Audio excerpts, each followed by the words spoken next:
and welcome to Now We Know, where we revisit traumatic and delightful kids' pop culture of the 80s and 90s. That's right. Each episode, we look back at something impactful from our youths, or perhaps the youths of people who grew up in the 1930s, and look back through the jaded eyes of adulthood. I'm Chris Tognotti, and with me here is Kevin Werkheiser. Thank you. Why are you gesturing in that way? Were you just showing off because we're on video now?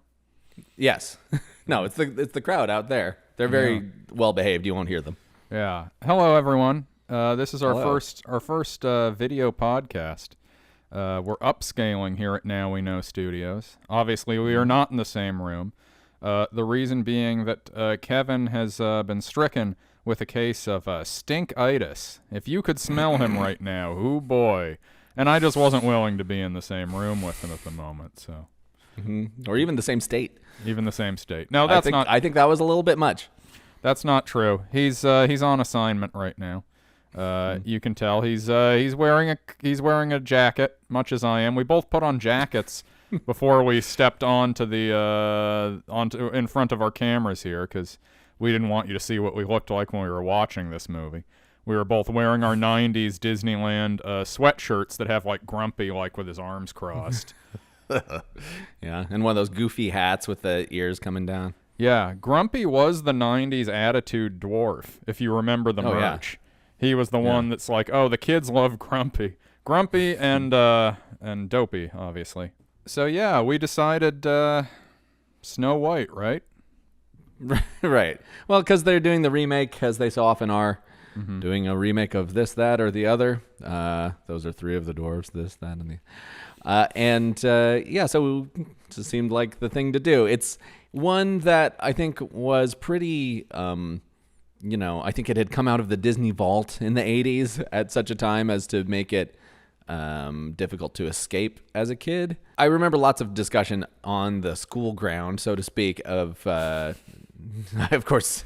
Wouldn't dare to speak to those children. No, but, you were going to the schoolyard. You were like, who do you like better, Doc or Dopey?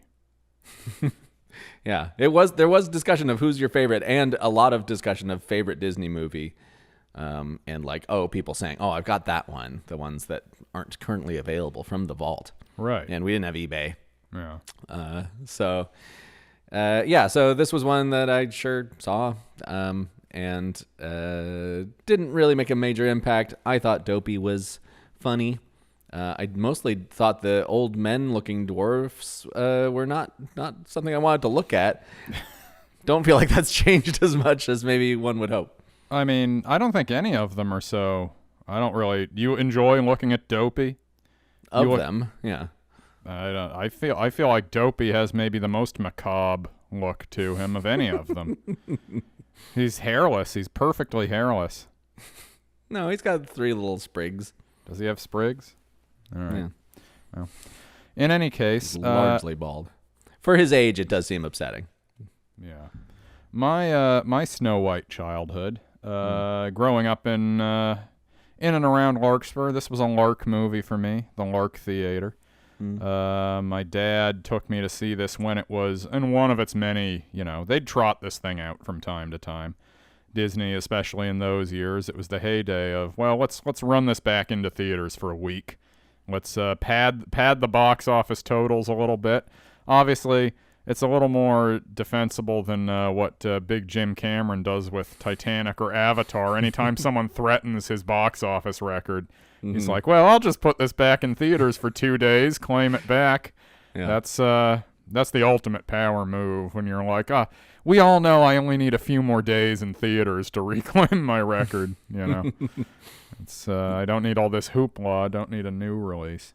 Yeah, I mean, it's akin to if Usain Bolt, who I assume is retired, came out of retirement only to run one official race, and just dust everybody. It'd be like, all right, as I said, still the fastest. All right, bye. Yeah. I saw an article about him that suggested that while he was at the Olympic Village one year when he was competing, he was eating nothing but McNuggets. He ate an insane amount of them. He was eating north of 100 McNuggets a day. And then he set the world record for the fastest 100 meter sprint. Yeah. You know why? because Fast man, fast food. Because he had to run to the bathroom. Oh, diarrhea. So, my dad was born in the early 40s. This movie came out in 37. But he was the Disney movies live on and on and on. He was the right age to be wowed by Snow White. At the time it came out, it was the first feature-length animated movie. So you told me. So Yes, I'm trusting you. At the time when it came out, and now it's still the first feature-length cell animated movie and the first animated movie, feature-length animated film from America. Period. All right. Well, assuming all that's true, if it's not on me. You can't get mad at me. Famous folks. fact. So, my dad was very pro Disney growing up, as in terms of animation, as a font of this is what animation should be. He also, he's sort of anti-Disney in terms of his stance on corporate stuff. But as we've discussed before in this show, I think his lavish idolatry of the Disney animation work was sort of a bank shot against the encroachment of the Japanese in the animation world, which he disliked and feared. So he's like, oh, these anime people, they couldn't make Snow White. It's like, well, I mean, I'm sure there is an anime version of Snow White. It's a pretty well-trod story, but that notwithstanding, you just have some problems. Problems that could be that could be characterized as anti-Japanese bigotry in some cases, and you don't like the way it looks. That's fine. But, right. But he also he was pro Disney when it came to versus Japan, but not when it came to versus Thief and the Cobbler. Then it's like Disney's garbage. What's good is this other one, this much less popular one. I don't know. Well, it's not all popularism. Come on now. Yeah, so I had this brought to me at a young age. I remember liking it quite well. Coming back to it as a grown-up, you're like, not a lot of meat on the bone. A breezy, you could write this screenplay, and I'm being conservative, in half an hour. And it's adapted from the tale, the fairy tale. Yes. So there's not too much work to do on it. All the work is the animators, the storyboarders, I suppose the voice actors, although even that is pretty light work compared to what you have to do visually to make this all work. Right, but certainly for other Disney properties, I can't swear to this one, but they used the voice actors to rotoscope over. So the voice actors are also just the actors. So that's plenty of work. Yeah, you're doing all your little prancy things. I'm doing prancy things. If you're not watching the video one, they should have done Peter Ustinov. Yes, they should have had him be in like a '70s remake of this. They should have all this stuff. They should have remade sooner if they were going to remake it at all. So at least it would have fit more within the tradition of the Disney, like. I don't know. It's not like it was when we were growing up, because theaters used to be the only place you could see movies, period. Later, you could watch them on television if they happened to be playing at the right time and they had the rights to the good ones. But by and large, if you're watching a movie, you're watching a movie in the movie theater. It's being re-released just any time that it's convenient or any time that like a big movie didn't do very well. They just were constantly re-showing stuff like, Star Wars, the reason Star Wars was so popular was not because it had a big opening weekend, though it did. It's because everybody saw it forever. They watched it for 4 years waiting for the next one to come out. It was, in fact, so popular that they put out that jazz album, Empire Jazz, which I featured on the last episode of my radio show. I haven't heard it yet, but I'll listen Monday. But well, you can listen to the album anytime. You're a Star Wars guy. Sure. Surely you want to hear the Imperial March reimagined as jazz. I like the I forget who it is, but the sort of more like city poppy kind of jazz version of Star Wars that you get from Japan a little later than that one. Anyway, the point is that you wouldn't bother remaking a movie that was as popular and beloved as this one. You would just be like, okay, let's keep cranking that one out. Let's keep throwing it back out there. So yes, I agree they should have remade it if they were going to bother, but they wouldn't bother because why would you? Because you can just watch the good one, which is still true. It's only more true. You can still just watch the good one. Maybe the one in the theaters is better. We don't know. Yeah, we do not currently know which one is the good one. Right. Because we have not yet seen the new remake starring Rachel Zegler, I believe is her name. Is that correct? Yes, Rachel Zegler and Gal Gadot. Gadot. Yep. I know it's not Godot. Right. But you're not supposed to hit the T as hard as I just did, right? It's Gadot. like a DT. Gadot. Gadot. Gal Gadot. Yep. And a host of computer-generated dwarves will be in that picture. There was something that needs to be said since we are doing this because the remake is coming out. One of the things I was tracking during our watch-along feed, which you can check out at patreon.com/nowweknow, where we watched this movie. 4 minutes before the end, the app we're watching on, a skip credits button pops up. Yeah. And this is when the text, I assume it's because text appeared on the screen that it happened. But it's when the cards pop up saying, like, Snow White is in her eternal slumber and only true love's kiss can wake her. I really like the idea of someone being like, oh, skip the credits. And they're like, yeah, that's just a sad story where Snow White is poisoned and dies, and then it ends. Yeah. The dwarves they put her in are a very coffin. Sad. They don't bury her. The end. Yada yada. I don't have time for all these credits.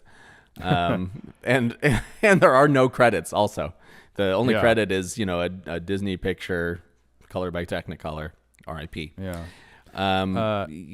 So hopefully you've seen Snow White, or at least you know about it. You know the gist, right? There's a girl. She's a princess. Her mother or stepmother, as the case may be, the queen, is jealous of her beauty, and so sends her to the kitchens to be a scullery maid and wear crappy clothes. And she has a magic mirror that tells her who is the fairest. And eventually the Snow White gets old enough that it's no longer inappropriate for the mirror to answer that it was her. And so then she concocts a cockamamie scheme to have her killed out in the forest by a hunter instead of just a soldier right there in front of everybody, just for, some manner of charge you make up. No, there's a million ways you could do this. You could have given her the poisoned apple as yourself, the queen, right here. Yeah. She's not under the impression you're going to kill her. You're the maid. She'd have to get a new maid. Surely this apple's not poisoned. Yeah, or here is your food. Person that doesn't have the right to go get their own food, I have given you one poisoned apple. That's what you got. You should eat it. Anyway, there's any number of ways to kill people. I don't have to get into each of them. But the point is that it doesn't work because the huntsman feels bad. She wanders into the woods, happens upon a small house with 7 small people in it. She doesn't just happen upon it. She asks woodland creatures if they can put her up, and they all say no and take her somewhere else to shove her off on these dwarves. Yeah, she does. It is discussed like the size is an issue. Like she's like, well, there's no nest big enough for me.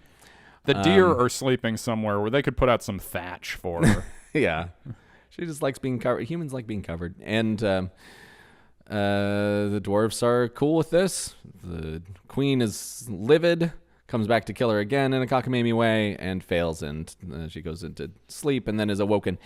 The beats of the story are this, and the amount of time, as you can imagine, that it takes to say all of these things, generously, if you did a half-hour episode, you would think that's probably about the speed.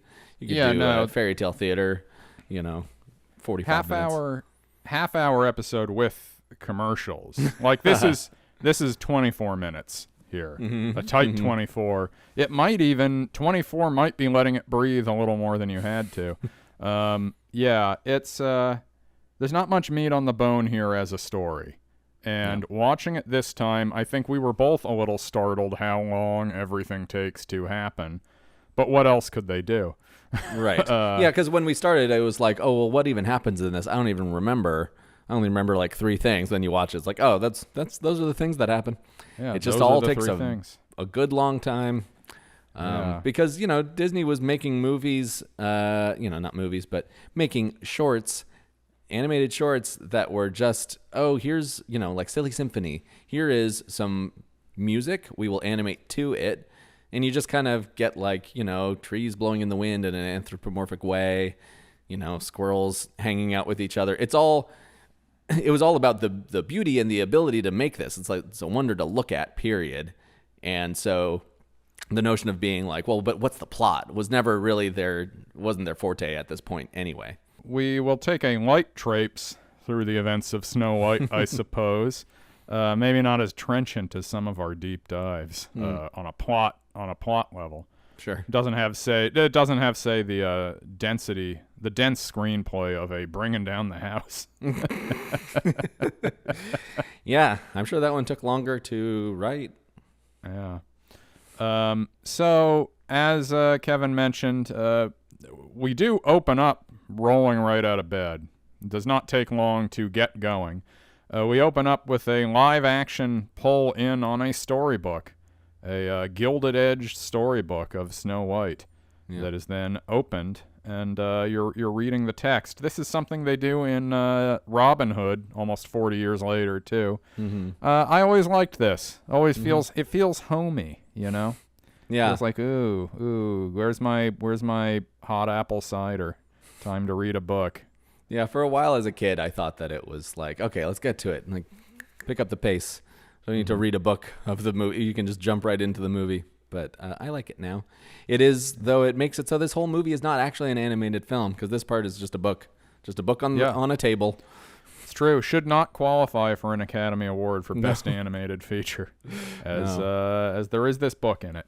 So the book opens up. We get the most basic explanation that the evil queen, Snow White the princess, has been forced to live as a scullery maid. Mm-hmm. Don't we hate it? Don't we hate having to work, folks? And the term scullery, you're like, oh, it's gross. It's terrible. Yeah, it's like, I don't know, yeah. kitchen shit.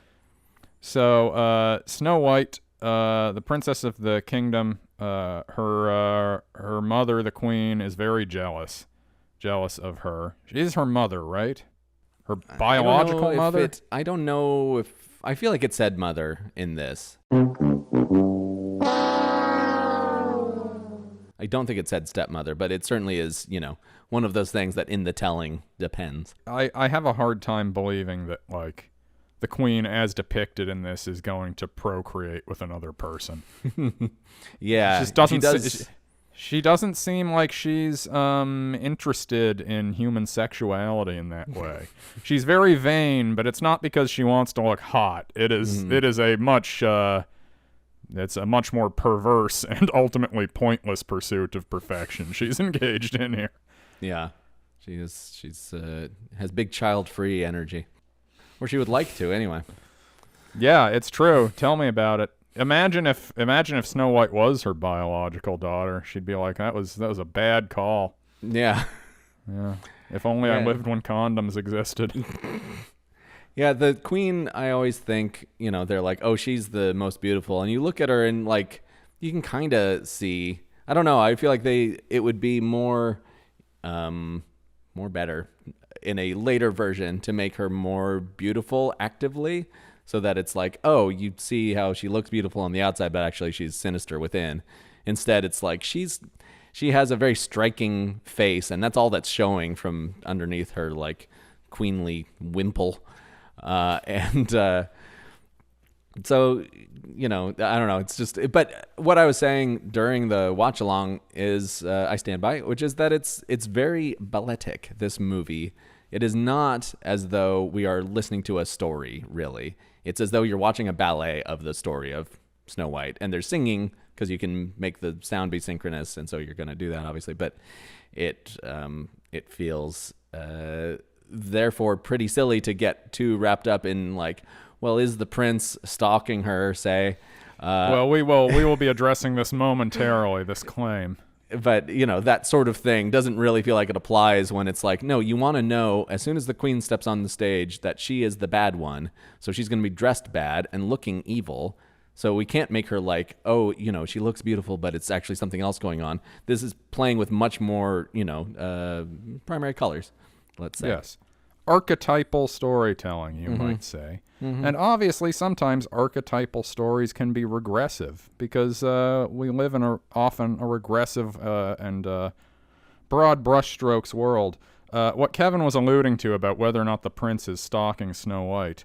There's been a lot of brouhaha since the live action remake was announced, some of which boils down to the typical push and pull between Disney kind of doing very I would say lazy and perfunctory attempts to like get attention on their projects, and then that crashes into like, man, did you know there's a lot of racists on the internet? Well, yeah, they're still there. In fact, they're maybe on the rise. Yeah. But as a result, there's people who are like, well, why isn't Snow White the whitest woman I've ever seen? As I said on the watch along, why is there a woman of color playing Snow White when in fact she should be as white as a fish's belly? I should be able to see her entire venous system under her skin. Yeah. When you first see Snow White in this, you've just heard that her skin is as fair as snow. And then her first scene, she's like tending to some doves that are actually very white. I was like, this is not, you shouldn't be contrasting her against these right after you've made this claim. Yeah, but, it always, I feel like, they say her, skin is white as snow, but but no, I'm thinking of Mary's lambs. Their fleece is white as snow. But when I was a kid, the Snow White thing, that was about her skin was really like something that I had to learn much later. Yeah. And yeah, obviously that feels a little weird now. Yeah. Like, oh, she's so white though. But and frankly, I think the queen is paler than she is. That was my feeling watching it, because the queen looks a little bit gaunt, I would say. Right. So basically, you get some people who are racist against anyone who's not white. But then another subject of controversy was a remark that the actor is playing Snow White made about her criticisms of the original story, which I will read to you now. Please. During an interview with Variety, Zegler explained how her version of Snow White focuses on leadership and self-discovery rather than the traditional fairy tale narrative of a damsel in distress waiting for a prince. I just mean that it's no longer 1937, and we absolutely wrote a Snow White that's not going to be saved by the prince, and she's not going to be dreaming about true love. She's dreaming about becoming the leader she knows she can be, and the leader that her late father told her she could be if she was fearless, fair, brave, and true. Zegler also referred to the original 1937 story as a story in which a prince was depicted as, quote, a guy who literally stalks her. Now, this stalking claim figured centrally into our viewing of the movie in the watch-along track. I told Kevin at the outset, I want to be fair-minded and watch this pretty closely and see if we agree or disagree that this is evidence of stalking on the part of the prince. I don't want to court controversy here or run afoul of any sensibilities. I would say that this does not qualify as stalking. This is like somebody who is your neighbor who has a crush on you. Yeah. And he's only in he's only generously 180 seconds of the movie, maybe. Yeah. When you said that he stalked her, I was like, oh, I don't remember him much in this. And I filled in with some Sleeping Beauty prince stuff. So the prince shows up in this very first scene. He hops over a little wall and is joins her in singing her song by the well. And then she sort of runs off to, because she's clearly really into him. Yeah. And she runs off anxiously and also how would you characterize her demeanor? she's embarrassed about like looking like a maid, A scullery maid. no less. She's looking at her dress and her clogs, and so she runs away to her room, but then peers out over the balcony, so he can't see the worst parts of her dress. She still gets to look at him. At first, she's like, oh my god, I'm gonna fuck this up and let it be known that I'm into him. And then she gets to, sort of appreciate it from afar. The first thing is the queen talking to the magic mirror, though. And this is all like good Disney spookiness. They came out of the gate very strong on the spooky stuff. I think that is what holds up the best for me in this whole movie is anytime they're like, oh, spooky Disney feelings, you're like, I am in the Haunted Mansion. I have No, that's all very good. And you know why? Because it has energy. Yeah. And those sequences generally are portraying characters moving rapidly or with urgency from place to place, space to space, or in the case of the magic mirror, it's advancing the plot. Those moments are like, in the original Sonic the Hedgehog when he's underwater and the music starts playing and you have to find the air bubble. When this movie gets spooky, that's you slurping the air out of the bubble to keep yourself going. It just feels like good. It doesn't even have to be doing anything. It's just a good vibe at all times when it is spooky. When it's just things are nice. I don't know. Yeah. You get the woodland creatures pretty early, and I guess right off the bat, right? She's talking to doves. And but it's like, they're not. This is nice. These are nice enough. I really think the dwarfs is where it falls apart for me. Yeah, the doves are not anthropomorphized in the way the subsequent woodland creatures are. The best it gets and the cutest it gets is when she's in the woods with the critters. Mm-hmm. You bring the dwarves into this, and we're going downhill fast, folks. I don't want to be glib or be judging this unfairly against its time. At the time it came out, it was an absolutely towering technical achievement, and I think in that respect it is well deserving of its status like nowadays and in the decades that followed. But it's and obviously it's is it for children? Like at the time it came out, it was much more credible for something like this to be something for everyone than it is now. But even so, there's stuff that is made for kids that I still like a lot. Sure. This is not one of them. This was quite boring, quite devastatingly boring for a lot of it. I say a lot of it, for at least once the dwarves are there, it takes so long for anything to happen. Like every time a dwarf wants to go take a shit, he has to sort of, he has to have a little tap dance about it, and there has to be a little song for 4 minutes to get him from one door to the other. Yeah. And it is just because there's not much to the nuts and bolts of the story as presented here. So the queen asks her magic mirror who the fairest is. The mirror says it's Snow White. Snow White. The face in the mirror, I asked you what celebrity it's trying to look like, because it seems distinct enough to me that I thought it was like, oh, they've got someone in mind of the time who they're like modeling off of. You didn't seem to have much input on that. Just looks claim, like a spooky mask to me. It is a spooky mask. This magic mirror mask is the character that is your entryway point to that now defunct Japanese Disneyland experience where the Black Cauldron King tells you he's going to kill you at the end. Yeah. The magic mirror is like, he doesn't say that it's Snow White. He's just like, well, it's someone that lives in your basement. Her skin is white as snow. She works as a scullery maid. And it does feel like on some level he, is maybe starting shit.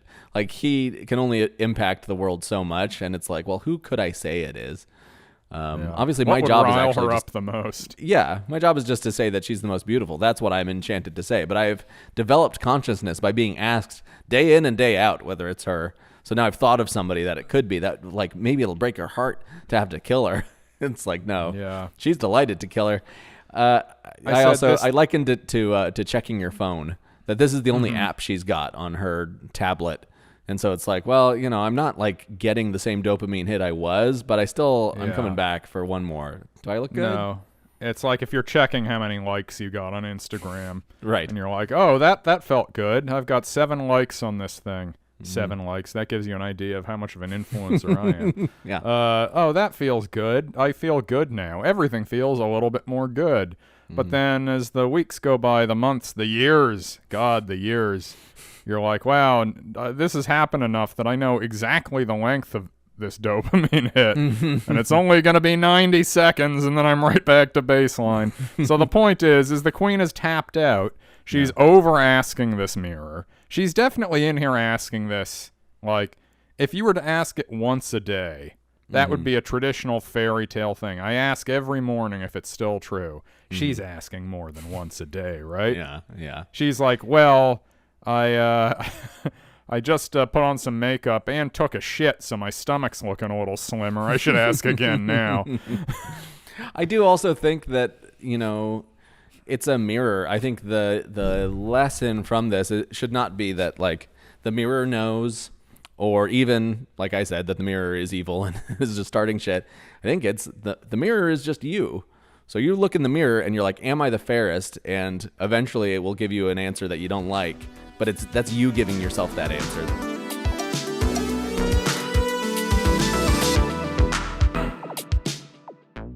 Yeah, from here we got Snow White singing to the birdies, the doves. Then the prince shows up. She is shy and nervous around him because he is oh so handsome.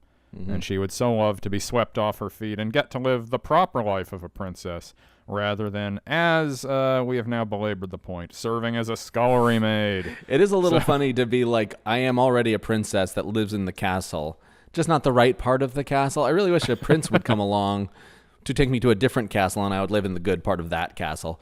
It's like you're already a princess. You're not like, I wish that I really secretly were a princess, or that he would marry me and I'd become a princess. It's like you just want a better deal, better regent. Sorry, Mario, the princess is in this castle, but she's in the basement working as a scullery maid. So she is taken out into the woods by the queen's woodsman.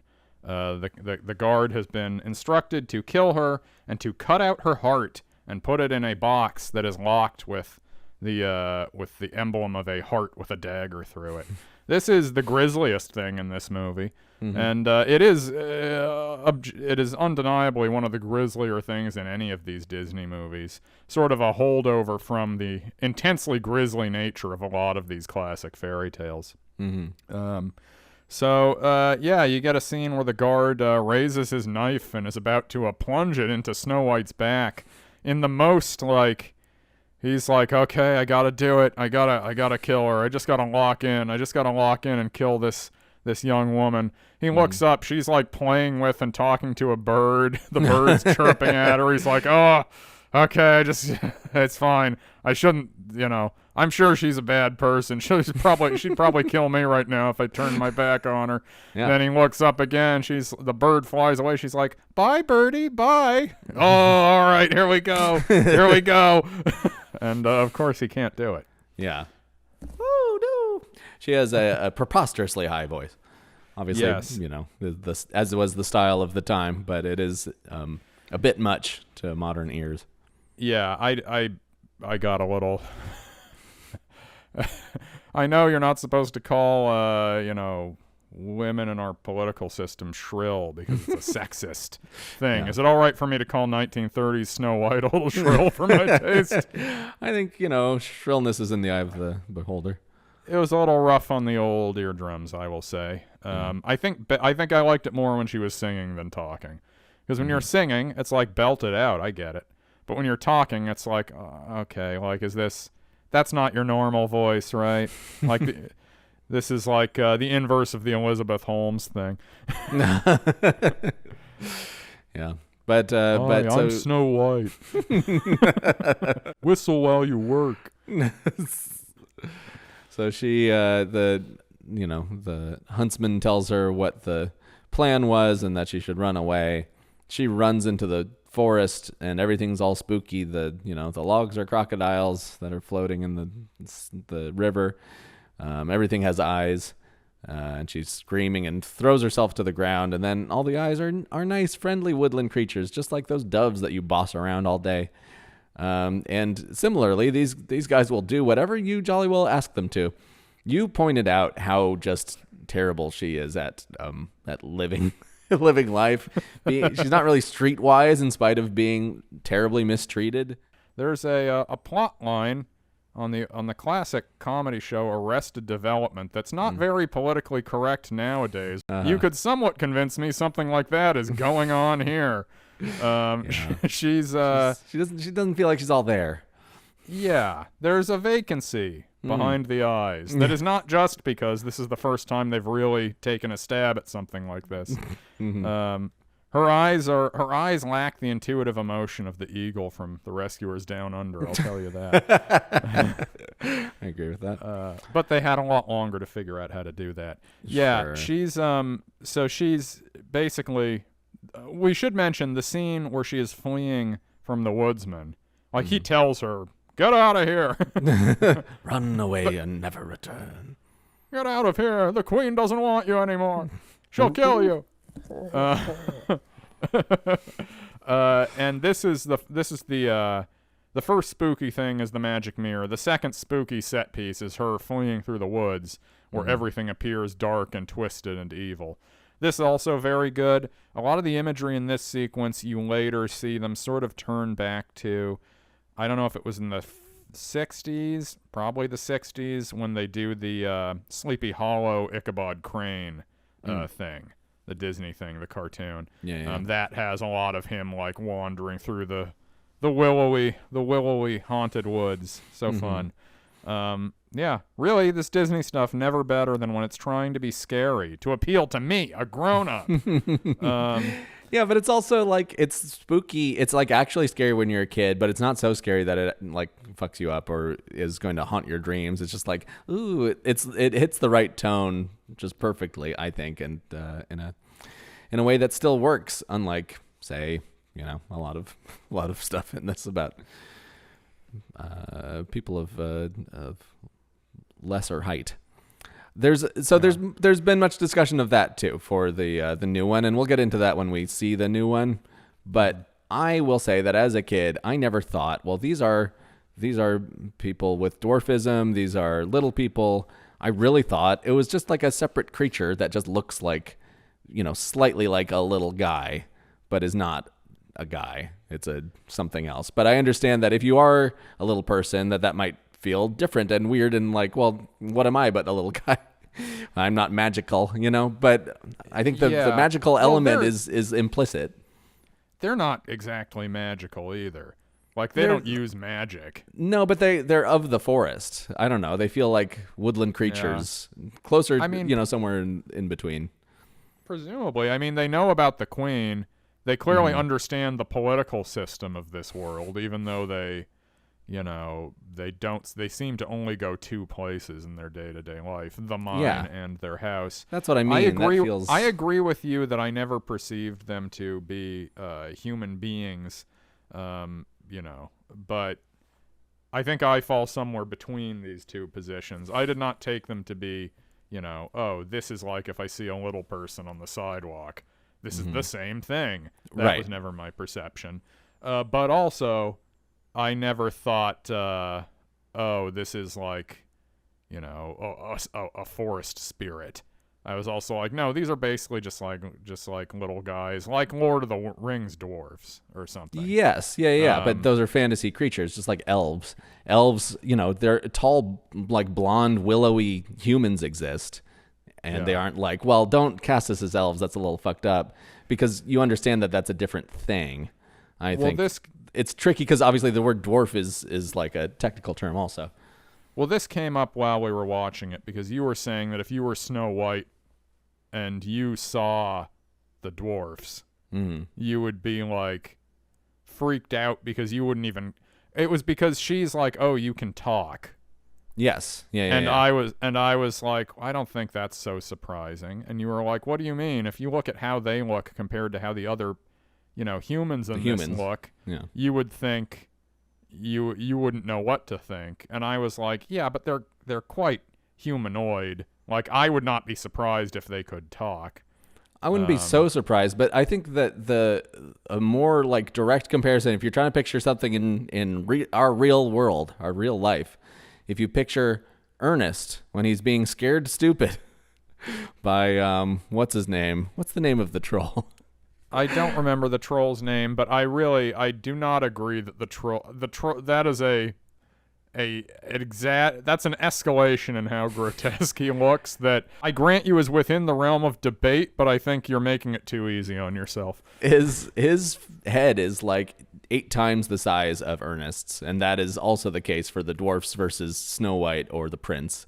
That it's like there's a whole other thing going on here that is not within the realm of actual human experience, and so I think you can be a little surprised, and it speaks to them being not just people that are of below average height. But as I say, the whole thing is like, what this is playing at, what this is based on is ancient fairy tales that are like, based on human experience being much more limited, and you meet way fewer people. And so you wouldn't, living in the woods of Germany necessarily know anybody with dwarfism. And so it wouldn't come up to a lot of people. Now we live in a much more connected world. And if people are bothered by it, they are fully right to be. But I just don't think that that's what this is getting at. But so then maybe just don't bother remaking it. Also, again, if you don't want to have the princess, don't want to spend too much time on the movie we haven't seen, but I do want to spend a little time. If you don't want the princess to be a sort of Snow White type, maybe just have it be a different story or a princess, something that's inspired by Snow White, but is something else. But instead, they want the money that comes inherent with it being capital S, capital W, and they nevertheless don't want the baggage that comes with that. They want to have all their cakes. I watch this, like, the comment that Rachel Zegler made about the prince stalking Snow White. I think we can both come out and say both of us found that to be a pretty risible claim. Yes. The prince appears initially. I guess if you want to say he's stalking her because he rolls up on her unannounced, that's not stalking. Like, as you pointed out, stalking, like, first of all, I don't think you can stalk someone, like, having encountered them once. No. Like, it's a pattern of behavior. Yeah. And it's what that essentially is somebody, like, approaching someone they're interested in who is also clearly interested in him. And then you don't see him for this is an 83-minute movie. You don't see him again until the last 4 minutes of the movie. And she is unconscious in the woods, requiring True Love's kiss to wake up, and he shows up and gives it to her. Then she wakes up and they go off, quote unquote, happily ever after. What this actually is a paper-thin, very underwritten love story that is mostly told from the perspective of Snow White dreaming about this prince that she only very casually knows. Yeah. It seems like. So, I think the other comment that was made in that same sequence about, like, it's not the 30s anymore, so this isn't about her being a damsel in distress. This is about her quest for, like, leadership and self-discovery. Like, you can want that in a story if you want that, and I think that's all well and good. That is not a story that is in any way evident in the original Disney movie of Snow White, and I think that's part of what is, when you say, like, it's not I think there's some trying to dress up the fact that the original movie basically is almost nothing, gives you nothing to work on. These aren't even really characters. They're not characters that I really deeply care about. They are very broad sketches that are just there to showcase this animation, to have some musical numbers, to let you have fun with the dwarfs. And so, but nobody wants to be like, wow, there's not a lot to the Disney animated classic Snow White. Not a lot going on there, huh? Not really a lot of movie there. So it's like, well, it's so out of date and regressive. We need to punch it up. It's like, no, you need to punch it up because there's no movie there. You can't take what the original was and bring it forward unless what you were doing represented such a leap forward in computer graphics that it was somehow equivalent to what the original was. And we all know that's not happening. No, they have no interest in doing that. That would be the last thing they would ever do. They would change everyone's character. Snow White poisons the queen. Like none of it could all, hamburgers eat people. That would happen before they dare try and make it look nice and like so nice that you have to be like, oh, you really have to see this movie. It's gorgeous. The way that you would for the original Snow White, where it's like, it's a painting that's moving. And for the whole time, it's a whole movie. I am not in the habit of prejudging movies before I've seen them. I grant you that I have not seen any of these Disney new movies that have improved on the originals. That has not happened. And in fact, they are all considerably worse than the originals. Yeah. The biggest, even though I'm not a big Lion King head, that is the biggest gap probably between the original. Like, I like Aladdin more than The Lion King. Aladdin was my favorite as a kid. Yeah. The Guy Ritchie live-action Aladdin, which many forget Guy Ritchie directed that movie, and more still forget what a smash hit it was. Those movies make so much fucking money. And it's terrible. It's really bad. It's inexplicably bad. And all these movies kind of want to tinker around and change some things so that you don't quite know what's going to happen in the story. Right. I am very curious to see what they're going to do in this instance, because the original is so vacant. It really is. It's not like we need to correct these problems that aren't up to common sensibilities. It's like, you don't have any problems. A problem, I wish. Yes, absolutely. A thorny situation relating to this story.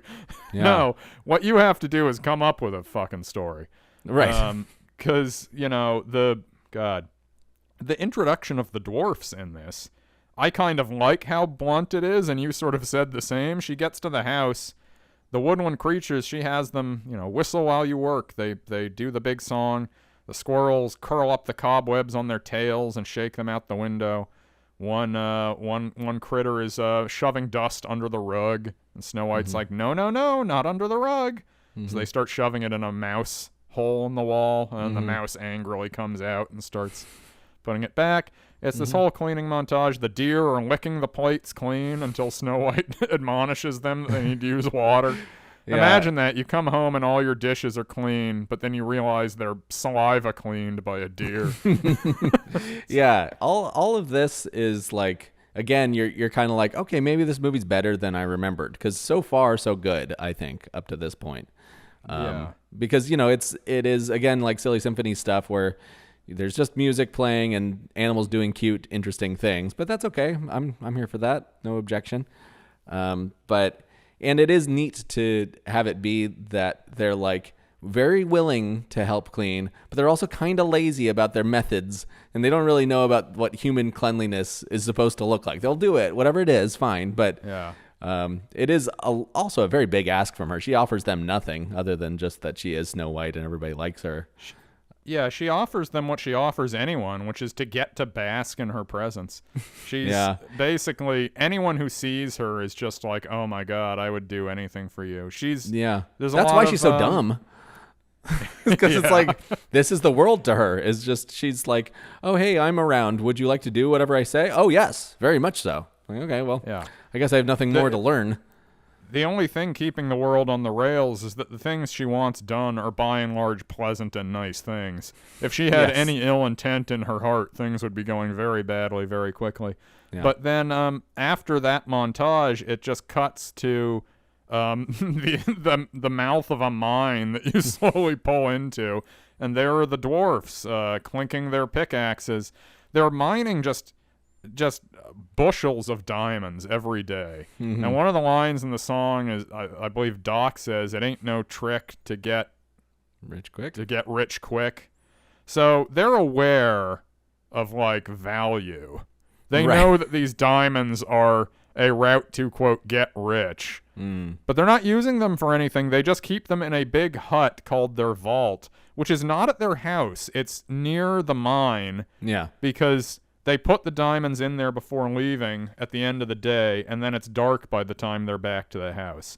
So I was saying, I like to think of someone watching this movie, and like my story my dad had about the person sitting during Alfred Hitchcock's Psycho, who is just obsessed with what happened to the money. I like someone watching Snow White and being like, but what about the diamonds? Why isn't the queen trying to get the diamonds? Yeah. Who gets the diamonds, though? Does the prince get them? Yeah. But yeah, they're very... You know, I again, you're kind of like, okay, well, here's a memorable song, like all this stuff. It's really right after this that I think it all forward progress, any momentum that you were feeling is revealed to have been a trick. I should add that although I do like the dwarf mining scene, it cannot hold a candle to the Snow White and the Seven Dwarfs mining scene at the Enchanted Forest theme park in Oregon, south of Portland, where I went last year with my family and my niece. And since we're doing a video podcast, I can actually show you a little bit of that right now. I think you'll find it a bit more dynamic.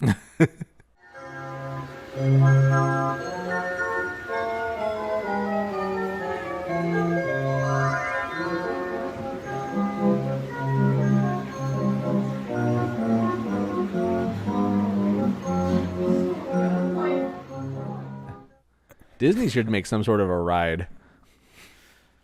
Think how cool their rides would be. Once the dwarfs get home, they find their nice clean house. They go upstairs. They skulk around. There's soup burning on the fireplace, and I forget which one of them. One of them is like excitedly gonna have some, and someone's like, "What are you doing? Don't eat that." It's like, yeah, don't just eat the mystery soup. Someone broke into your house, is making soup. Everything's clean.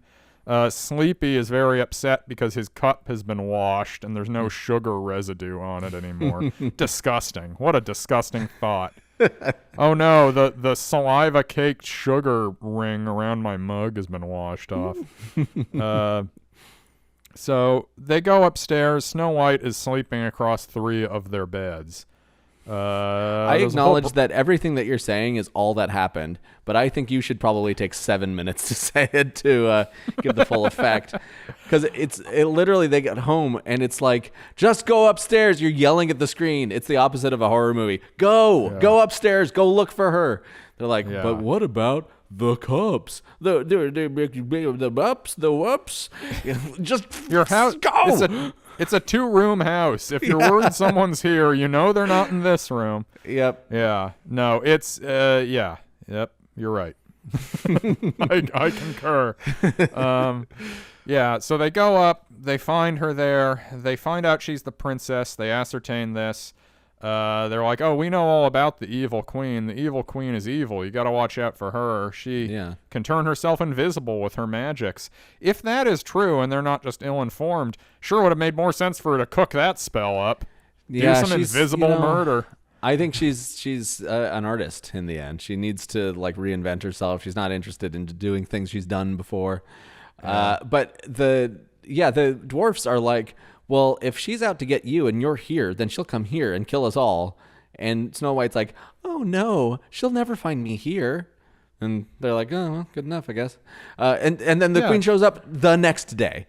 All of this movie, in spite of being very long, is also a very small time frame. I mean, you spend so much time watching her clean the dwarf's house, then talking to the dwarfs. Then she's like, let's have dinner, but you have to wash your hands. We spend... It's not actually. It felt like we spent 10 minutes watching them learn how to wash their hands. Just total up all the scrubbing.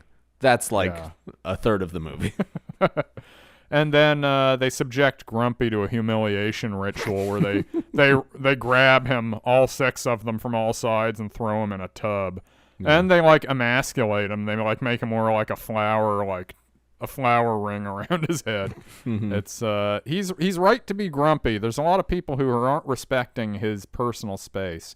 Although he is also the only vocally misogynist member of the 7 Dwarfs. That is definitely true. He also is, the kind of grumpy where it's like, nobody better make me wash. She better not try and kiss my head. And so it's like, he wants this because he doesn't get grumpier when it happens. He sort of maintains his same level. I think he's just into this aesthetic. Yeah, they're watching it now. Their themes don't come up enough. Like, that was surprising. You pointed that early, and I was like, oh, yeah.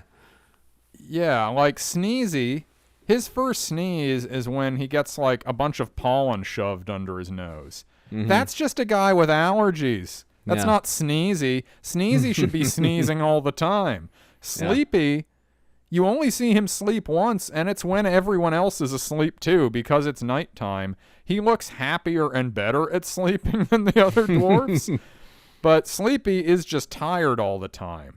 But he's not like literally falling asleep. He just looks drowsy, but he's powering through it. He's like, someone who has to work a job in the United States. He's tired all the time, but he keeps doing it. Grumpy, similarly, he's not like, he is more pronounced than most of them. He is quite vocally grumpy, but there's no fluctuations in his grumpiness. You can't make him more grumpy than whatever he's decided he is. And you can make him less grumpy, as Snow White does, by kissing him on the head. And then Dopey, I guess he's dopey, but it's really more a function of how he looks than, like, if you look at the stuff each of them do in the house, like, they're all kind of doing dopey shit. Yes. Yeah. It's just that he wears it different. Right. They are all, the word for them is sort of same-ish. They're all about the same, but it is the narcissism of small differences that they're like, oh, this guy's sneezy. It's like, well, he sneezes, I don't know, twice a day if his allergies are inflamed. And Sleepy, he's always sleepy. It's like he works just as hard as all of you. He stays awake the same number of hours. So it's really just that they are almost all exactly the same. And so then they're just like, well, actually, it's very, very different. You're just not looking closely enough at us. And Doc, you had said that as a kid, it's like, oh, and Doc, like he doesn't have a thing. And it was an embarrassment. And now you're like, Doc is the one that's got shit under control. But also Doc is just like about the same as all the other ones because he just has, one less thing that he does twice a day. Yeah, his thing is the will to power. He's the only one who cares enough to corral these fools. And he is the one who kind of, he flashes a little sinister edge when they resolve that they're going to grab Grumpy and forcibly bathe him. Like, he at one point looks at Dopey and he's like, go get the soap. Like, there's a little bit of menace behind his eyes. He can, like, he knows how to turn it on. So he's the one that ordered them to kill Snow White too. He says, let's kill it. It's in the bed. Let's kill it before it wakes up. And they're like, which end do we kill? It's like you with the mermaid question. I'm sure that I could be reminded what I said, but I don't think the audience needs to know. They have another scene where they eat their delicious food, and then they have a big musical number where they're all playing instruments. Grumpy playing his piano. Sleepy is playing a horn of some variety while he's like laying back, resting. I forget what else everyone else is doing. They're yodeling. They're yodeling in a way where I was like, is this the yodeling they use at Disneyland for the Matterhorn? It does sounds very much similar. like it, but I don't think it is. If it's inspired by that, it's a re-record. Yeah. And then there's, a little squeeze box, of course. You have to have a little squeeze box. And then, and Grumpy's playing, like, he's not even playing piano. He's playing, like, a harmonium pipe organ that he's, like, making, like, gassing up with his butt cheeks. And you were like, how come he's doing this? He's joining in like he loves it. But it's because he is, like, rock solid. So whenever they are, like, fooling around, he gets to be grumpy at them for not, like, keeping the beat and keeping it going. Yeah. And Dopey has cymbals that he, like, crashes, and then at one point he puts on his head and makes a little bit of an Asian face, I would say. Yeah. Kind of hustles away. I think he puts his hands in his massive sleeves, in that way. I mean, he does that a lot anyways, I will say. Yeah, but the I'm this is the moment. I'm not disputing what you're saying. Yes. Yeah. You also Snow White's contribution to this is one shrieking high pitched note that she belts out. She's sort of like, this is like the Yoko Ono wailing over the top of the Seven Dwarfs. It's that is characteristic of, I think, how little she's adding to their whole thing here, because they weren't unhappy with the mess. They were confused that the house was clean. And fundamentally, who are you to put your value system on these people? That's right. But anyways, they have a nice night. They go to bed. Meanwhile, the queen back at the castle has asked the mirror, okay, who's the fairest now? I killed the princess. Yeah. And the mirror's like, it's Snow White, who is in the cabin of the Seven Dwarfs. And she's like, no, Snow White's dead. My woodsman killed him. I have her heart in this box. That is the heart of a pig. And she's really hung up on that. She is. She's very unhappy that her woodsman deceived her with the heart of a pig. But the pig part is really the worst. Like, if it were something else, she could stand it. But she's like, I'm just carrying around this fancy box with a pig heart. Yeah. I'm so low status now. You are, yeah. You're just like any old broad on her way home from the butcher's. It's like, I have the heart of a princess in this box. It's like, no, that's just some pig heart. What? I paid a lot of money for this princess heart. I got a certificate of authenticity signed by by the woodsman. Who else? So she goes down to her lair. Disney does love the notion that there are villains who, within their broader zone, have a hidden lair. They do this with Jafar and Aladdin too. It's like, oh, time to go down a little narrow spiral staircase to where the real shit happens. The place where I keep the magic mirror, that's kid stuff. Anyone can see or use the mirror. But nobody else gets to read my books about disguises.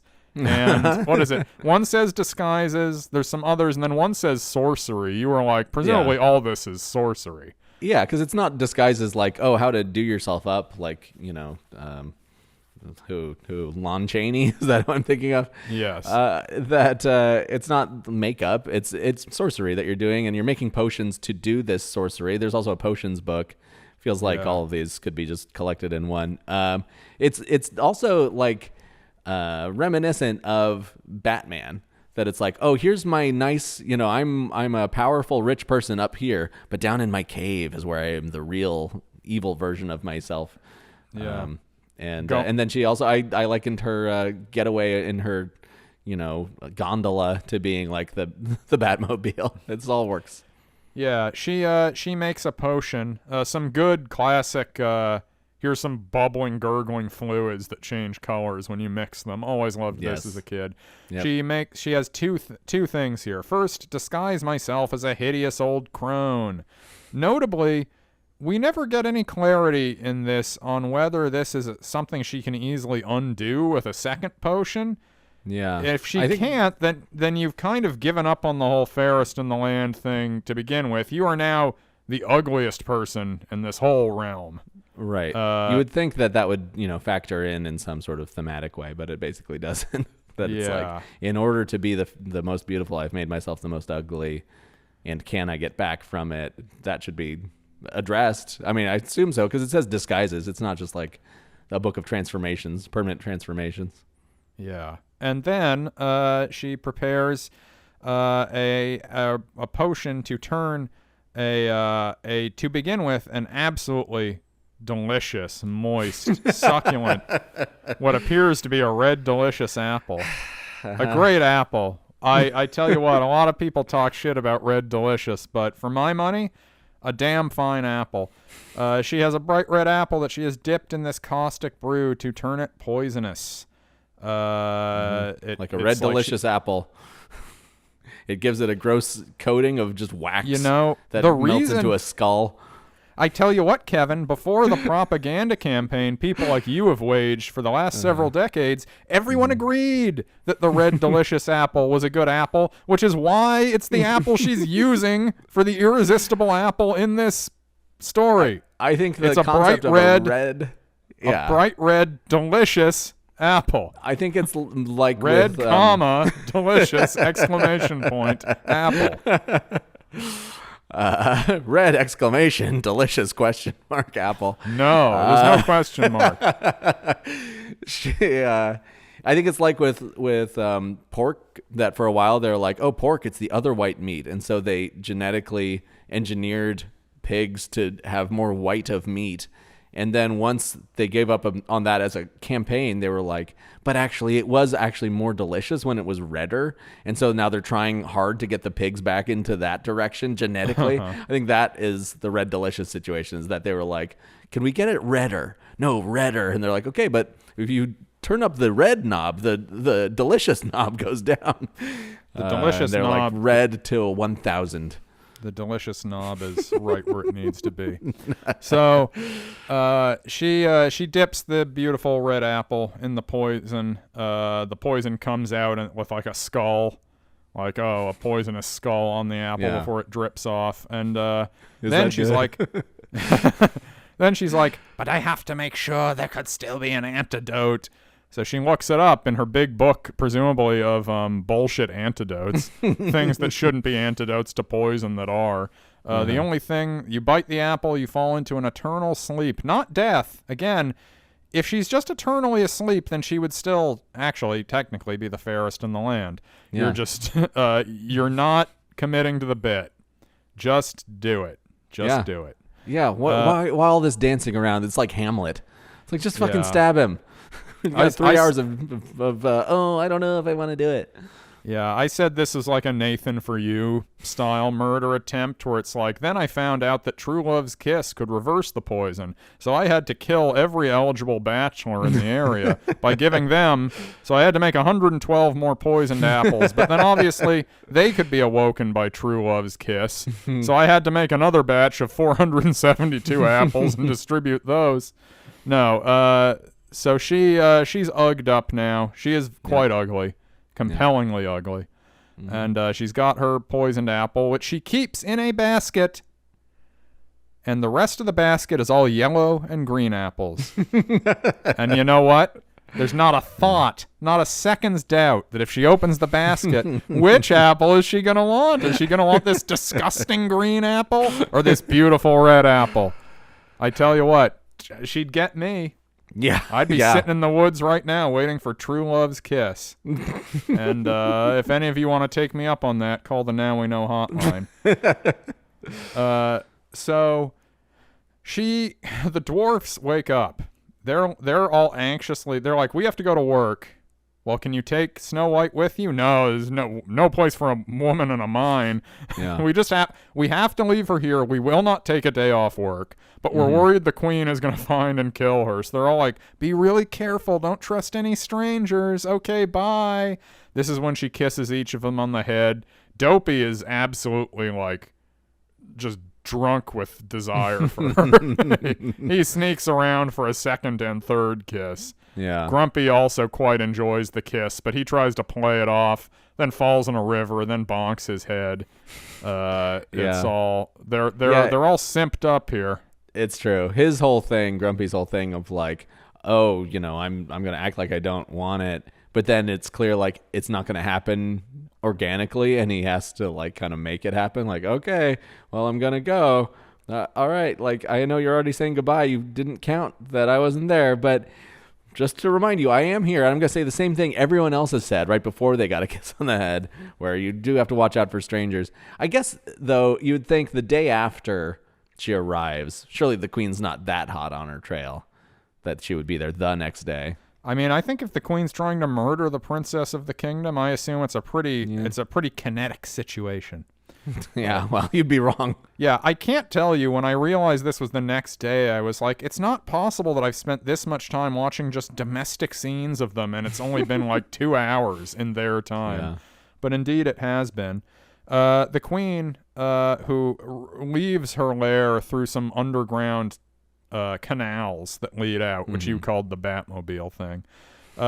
She gets there. The woodland creatures have clocked that she's evil and are trying to alert Snow White. So she knocks on the door. Snow White has just been told, the queen is trying to kill you. The queen could be invisible. The queen has evil magic. Don't trust any stranger. The dwarfs leave. 30 seconds later, the most hideous old crone you've ever seen hobbles up to the window. And she's making face in. She's preparing gooseberry pies for the dwarfs. And then suddenly, peering in through the window is this hideous old woman who says, "Oh, I've got apples. Would you like an apple?" She holds out the basket. Of course, there's a bright red apple there. That's the only type of apple anyone with a brain in their head would pluck out of this basket. So Snow White is drawn in by this apple, but then before she can take a bite, the woodland creatures they flock over and fuck with the queen to interrupt things. But despite how keen they are to try to protect her, they don't go in the house, which they could. When Snow White then invites the old woman into the house, the window is open, the birds could fly in there, but at that point they're like, well, she's kind of on her own now. The animals are like, she's just too dumb. We aren't, we've done all we can. We're pecking at the evil one. We're pulling her away from her. And she's just like, I don't know why these animals are acting like this. Weird animals, I guess. I guess they're just not obedient enough. Yeah. And so they're like, okay, we're going to go talk to an adult. Yeah, they run off to get the dwarfs. The men, as Doc calls them every time. All right, men. Yeah, he says, all right, men. It's like, I never thought that he was like their commander. Like he's like running a military unit. Doc is guy's a sick puppy, let me tell you. I think some sick things have been going on in that house. Snow White, as we said, this is the apex of like, okay, you really are like, if we subjected you to an IQ test, like this is like, what are we clocking in at here? Like 40? Like, I mean, come on. Even if the only thing you knew was what your friends told you, oh, I shouldn't let this stranger in their house. It's not actually my house. I've been here for a day. They were very specific about what I was and was not supposed to do. She invites the witch in. She bites of the apple and passes out. Yeah, the witch has been saying, okay, you're making, gooseberry pie. Gooseberry is bullshit. Apple is where it's at. You're going to get all these guys horned up with some good apple pie. Yeah. And then she's like, oh, these birds attacked me. My heart. Can I sit down in your house? And like, yeah, sure. Then she's like, okay, I'm going to level with you. Forget that apple pie thing that I said to you. This is a wishing apple. You're going to want to make a wish before you bite it. And it's like, you're so weirdly insistent on her eating this apple. If she had, 2 brain cells to rub together, she'd be like, something about this doesn't feel quite right. Yeah. But again, she's just had everybody be nice to her forever. The queen is like the only outlier. And so she's but just the queen tried to murder her less than a day prior. This is the morning. She wasn't in the woods in the morning. That's true. So, she basically, and she has been, while she's been in the house, she has been singing her One Day My Prince Will Come song. Yes. So she is and that is a nice song. I like the song. I hate to have to side with the evil dorks that complain about it, but that is not in the movie. And they said, oh, as you see, the woke left has ruined this movie. I don't think it's the woke left, but I do think it's dumb. It's like probably the best song in the movie. It's a good song, and also the movie. This came up in some other one. It was The Little Mermaid, where they were like, we don't want to make this about her throwing her everything away for a man. It's like, well, that's kind of the story. Like, I never watched that movie and thought, oh, what a loser Ariel is, or thought less of her for, like, I get that there's gendered stereotypes that factor into this, but also, who's to say? Would I trade my voice for a chance at true love? Perhaps I would. It is a love story. And in love stories, human beings seeking connections will sometimes do extreme things for love. This, not even an extreme thing. Just singing a little song while she's making pies. Yeah. And I think that's a very universal feeling. Like, ignoring that it is a prince and that it's, therefore only for people that are into men. which, is still a large percentage of the population. I still think that that's just a relatable feeling, the someday my prince will come feeling. And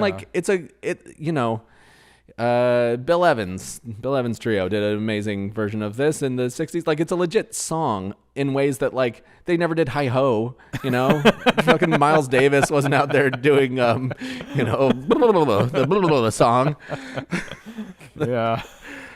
Yeah. So, anyway, it is dumb. I get the issues people have around some of this stuff, especially within the context of early Disney and stereotypical tropes around, I guess what you would consider regressive or sexist content in some of these movies.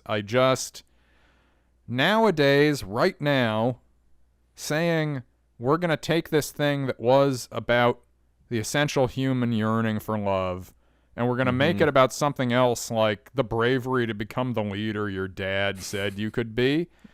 Yeah. Actually, a love story is more transgressive and more essential nowadays than that. Yeah. I got to tell you, there's not a lot of love out there, folks. I don't know what world you're living in. I mean, there is, obviously, but we're living in increasingly alienated times. And I think telling stories that speak to... I guess more commonly held sort of universal feelings is fine. I think it's actually quite a good thing. I don't, we'll see. As I said, I don't prejudge. Yeah. We haven't seen the new one yet. The only information I have for a fact now is what you're telling me is the first time I'm hearing this right now, that Someday My Prince Will Come will not appear in that film. And I think that's a shame, because it is musically undeniably the best song. It is. You make a good point about Mr. Evans. And I think that picking apart the the established stories is a good thing to do, but you can't do that as the establishment. That's not your job. Your job is to come up with some sort of big universal story, and then people can look at it and view it through other lenses, and it's more interesting for them. You can't come in and be like, oh yeah, actually we're better than Snow White, but we're also giving you Snow White. It's just the thing that they want, that they're like, I want to be in on the joke. It's like, no, you are the joke. You don't get to be in on the joke. Leave this sort of thing where it's like, oh, it's a reimagining of Snow White where she's actually, learning to become a lady boss. Have that be something for bad webcomics of the mid 2000s. This is not something that Disney should be stooping to. It's beneath them. Yeah, I mean, my taste for this sort of thing is admittedly like at an all-time low. I just, we watched the whole thing for whatever goddamn reason, that Cowboy Bebop Netflix show that I always forget they even did. That was sort of what we're talking about here was sort of a foundational premise for a lot of that, and it in many cases just made it, to the extent there's anything they were trying to correct that they saw as offensive, it made it 10 times worse. Every criticism they thought they were making, they only made worse by the things they did. So, I guess that's kind of our informed opinion on that kind of thing. But again, we will be seeing that on patreon.com/nowweknow. Our next premium feed episode will be on the Snow White remake, so you'll be able to hear all about it. So she eats the apple. She passes out. The dwarfs are rushing back. They do not get there in time to save Snow White, but they do get there right as the weather has turned to stormy, blustery weather, and the queen is leaving, sees them coming, and runs off. They're basically like running after her like they're gonna like string her up. They're gonna club her to death with their tools. And this is something I forgot, that she is afraid that they're gonna catch her and beat her to death. She doesn't really have a great solution to this situation, which is funny because it's like, this is the problem with you doing this personally. You could have turned yourself invisible and left an apple on the table, and she would have probably eaten it. You could have, with Snow White as depicted, you could have held up a dagger and been like, this is a wishing dagger. Just lean on it with your heart. She'd be like, a prince. Yeah. I said she should just tell her to go drown herself in the pond. She'll do it. if you ask Yes. nicely enough. Yeah. So she is fleeing. She climbs up onto a little precipice with a boulder next to it, and then starts trying to lever the boulder down to crush the dwarfs. But then a lightning bolt strikes the precipice she's on, and she goes tumbling to her death. This sequence here, again, when it gets this is all very well done. It's very well framed. It creates a very searing image of her falling off this thing. There's creepy looking vultures that have been following her. They've been following her, and you think, oh no, they're gonna eat Snow White. It's like, no, we're gonna eat this. When they first see her, they start following her, and I'm sure you're supposed to surmise they know that she's gonna kill Snow White, and they can get the remains. But I was like, they're just following her because she's 100 years old. It's like you're gonna be keeled over in a hot second. But yes, the queen is dead. Long live the queen. And Snow White is also seemingly dead. The dwarfs are heartbroken. This is when we get the little text cards that are like, no, they could not bear to see her, buried, yes. And so they did not bury her under the ground. They kept her above ground. This is when it was like, do you want to skip the credits? Yes. This is not the end of the movie yet. We're coming to the end of the movie, but it is not fair to turn the movie off at this point.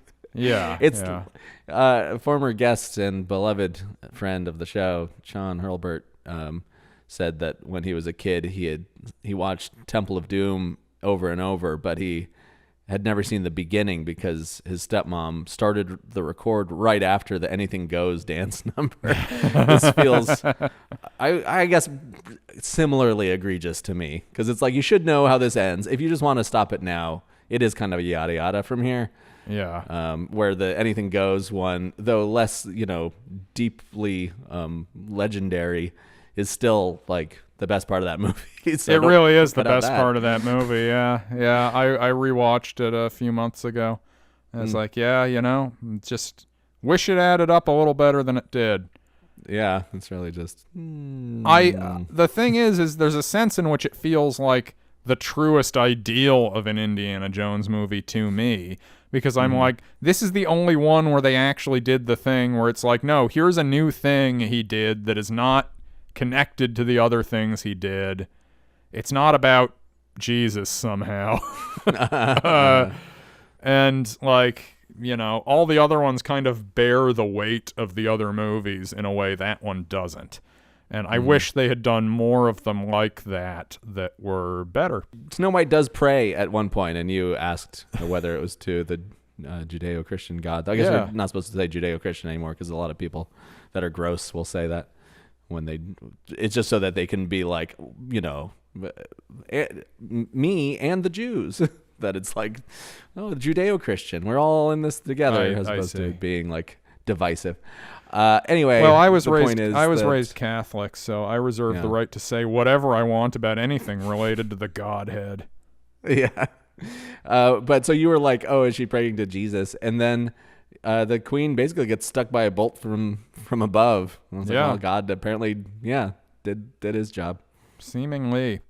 So the prince shows up. You know how this works. He kisses her. She wakes up. He carries her off on horseback to his golden castle, which is rendered in rear of frame, and it's like they're pulling in on a matte painting the castle in a way that, as you said, makes it seem like she's just dead and imagining this, like this is the kingdom of heaven. She also, so this is notable because as we mentioned at the top, we have been told most prominently by the new Snow White that the prince was stalking her. This is his second appearance in the movie. He does not. If he had been stalking her, this might have gone more smoothly. He might have interrupted the murder. He's not. Absolutely. He's seemingly waiting for her to come around again. She doesn't. By the time he sees her again, she's been dead for, you don't even know how long, days, months. It's not clear. So I have to find the prince innocent in the on this question. To be quite honest with you, it almost feels like that's something you would say if you hadn't really watched the movie in a long time or didn't care to. And I tell you what, I wouldn't blame her. It's not really it's not gonna inform what you're doing. What you're doing isn't really gonna have anything to do with that, so why bother? Yeah, it's funny to place the blame on the prince in this, because I think if the prince were a lady and the princess Snow White were a boy, you'd be like, oh, the prince is just there as an object. He has no actual character. He does nothing. He's just this object of desire. He has no, anima. He is not a person in any meaningful way. Yeah. And this is, just objectification of women. But because it's a guy, then instead they're like, oh no, what's the thing that we should say about this? It's that he is stalking her and he's bad. It's like, he's not bad. He's nothing. He barely exists. Yeah. He's just there because he is fulfilling a need that Snow White has. That is what he is there to do. He doesn't do anything weird on the outset. Yeah, as you say, he like hops over the wall and joins in perfect harmony, satisfyingly ending her song that she was singing. He waits for her to get to the end, and then he shows up at the end and kisses her. There was at one point somebody that made a half joke about like, well, that's not consensual that he kisses her while she's out. But I said at the time, and I say now, that is the same rules as if somebody is in a coma, that surely her next of kin, not her bitch queen mom, but hopefully, I don't know, Doc has power of attorney and would say. I guarantee you Doc's the kind of guy to have secured power of attorney before he agreed to let her stay there.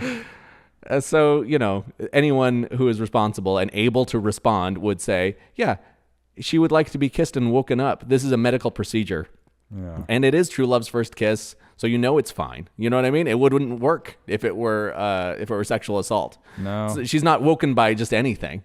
I think we should try to apply the closest and most irritating read of contemporary and literal reality to this as we can, because if there's anything it's not, it is an incredibly ill-defined archetypal fairy tale. So that's it. That's the end of Snow White. And it is indeed... Now you can skip the credits. Yes, now you can skip the credits. Is it indeed about as much as I think we can say about it? We've been talking for an hour and 40 minutes now about a movie that was merely 83 minutes long and could have been 23 minutes long. So, sure. Yeah. As I say, I think that there's a lot of good in it, like Darth Vader. That it has beautiful animation. It's cool that they made a whole feature-length animated film. That's a towering achievement at the time, and the amount of time spent on it is amazing. Everything looks good. I mean, there are times where like they'll stop moving and it's like a hard stop because clearly it is being rotoscoped. So if you run out of the correct motion, they just stop there. But by and large, is gorgeous to look at until we get to the dwarfs, and I just do not care for them. I don't condone their buffoonery, and I think that that the movie would be better if there were a lot less dwarf. Here speaking as the whatever they are, the woodland creatures that they are, not as people that are small. And if you mean that they are just small people, then that's especially weird. Definitely don't have them in your movie. Because they're not that fun. They're just not that fun or interesting or nice to look at, and everything else is so much better. And the good parts of this are about half an hour long, and it didn't need to be a feature-length movie. Next time, come up with something with enough plot to carry us through all 83 minutes. We agree. We firmly agree on that. And I mean, I think they knew we're putting in so much work on the technical end. I think they wanted something that was largely a blank slate to be able to fool around with, which is fine for the time, but it's a bit tiresome now. And also not really a story that you need to revisit. You don't. Yeah. There's nothing here where you're like, if only they could have had Gal Gadot play the Queen. The Queen. Mm-hmm. Think of how much better this would have been. We could have done some real acting. Have you seen Death on the Nile? This woman's a dynamo. Yeah, I think we're basically in agreement on all of that. I do want to change gears for a brief moment here before we get to the questions in the outro, because we have a call on the Now We Know hotline, which I thought the audio was lost, but I was able to recover it. This was sent in late February, so let's hear what our caller has to say. I am warning you with peace and love on and after February 24th, 2025. Chris shall not reference video games, unsuccessful video games, based on highly successful intellectual property. That's my warning. Peace and love. So I don't remember what that's about. we have here a friend of the show, Miranda Everett, has called the hotline to issue a warning to me. That's pretty rich. Here's a warning to you. You want to be invited back? Cool. Oh, I see what this was. Cool it with the ultimatums, huh? Yeah. This is a warning saying that as of late February, despite intoning repeatedly peace and love, a reference to Mr. Ringo Starr, he's probably sitting at home watching Faulty Towers as we speak. I am not supposed to reference, and I quote, unsuccessful video games based on highly successful IP. Now, what could she be talking about? Could it be Monty Python and the Holy Grail? That would be a strong example.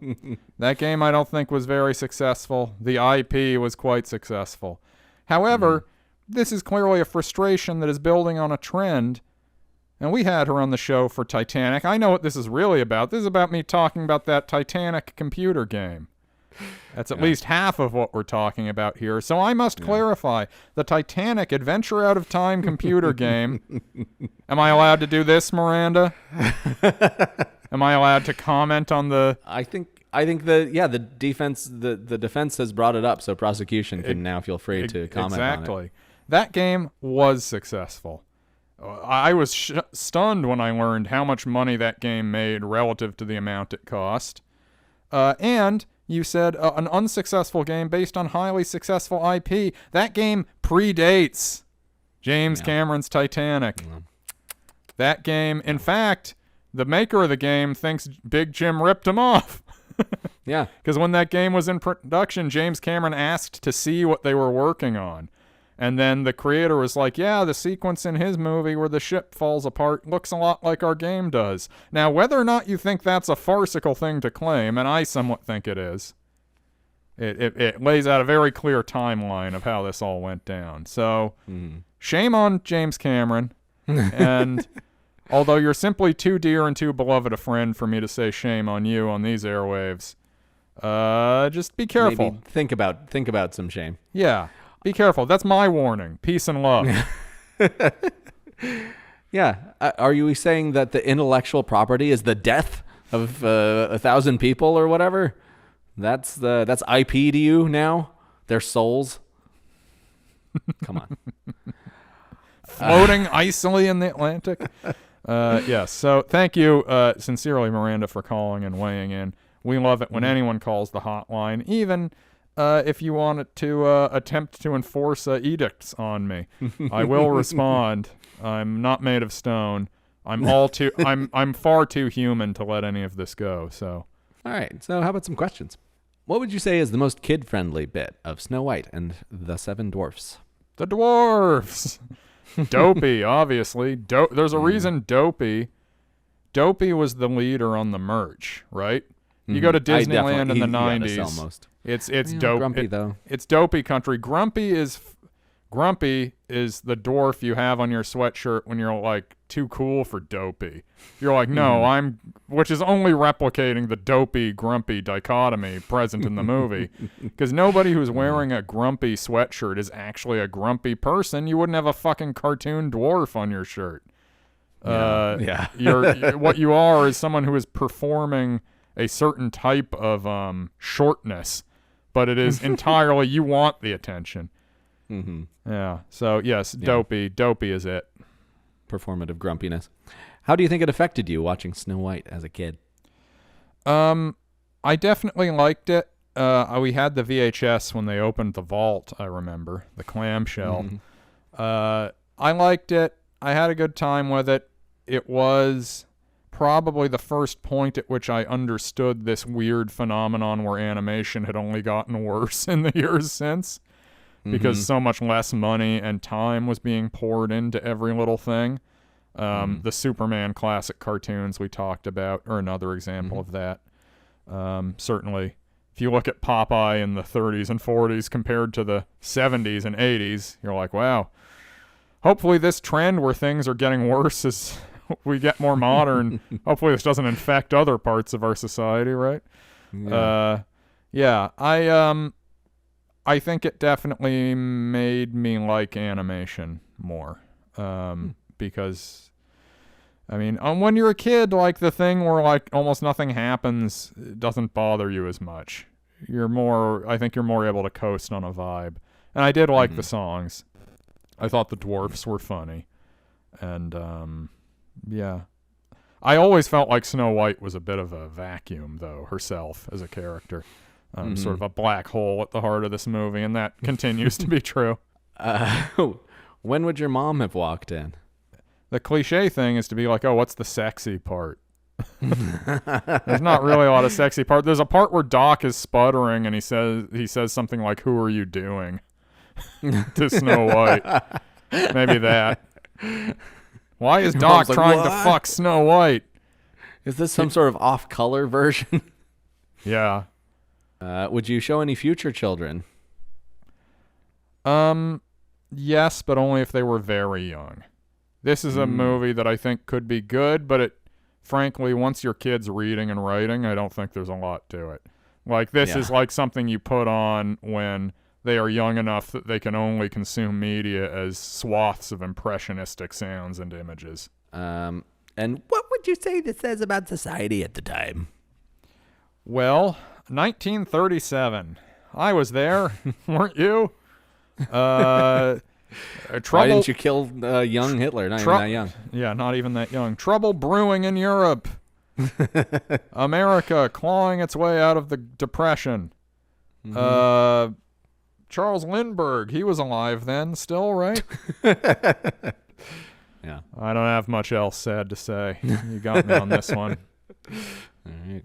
I mean, a lot of money being put into animation, obviously, in the nascency of an art form. A lot more time and effort put into making things look nice because we cared about craft and proving how good something could be, even if maybe in this case, divert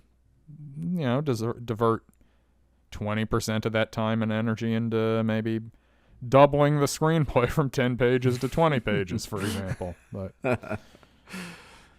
yeah. It is fun to think about this being out in the 30s now that I am older and understand eras more. Because as a kid, I was like, oh, it was forever ago. It was the 50s. Yeah. And it's like, no, this was a fundamentally different world that people were walking out of and into this movie.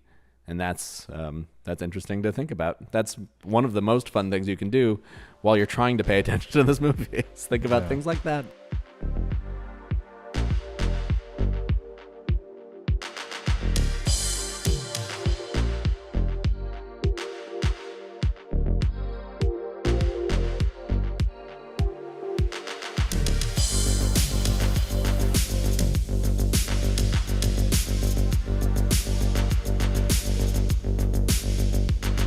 Alright, that's about it for this episode. Thank you all so much for listening. Our theme music is by Seth Milstein, aka No Rush, pictured here eating a caramel apple. You can find his work at norush85.bandcamp.com. Also, rate and review us on Apple Podcasts or wherever you get this podcast. You can also check us out on social media at NowWeKnowPod on Twitter and Instagram, and check out our new video content, which includes this episode, on Now We Know Podcast on YouTube. Also, check out our premium feed at patreon.com/NowWeKnow, where you can subscribe for a low cost of $5 a month. You get access to our full back catalog, years worth of bonus episodes, including watch-along tracks for almost everything we do for the show, if we're not in a theater, including this. You can watch Snow White along with us. It's a brisk one, only 83 minutes. Want to be part of the show? Call the Now We Know hotline at 415-349-3659 and leave a message. But do not give me orders.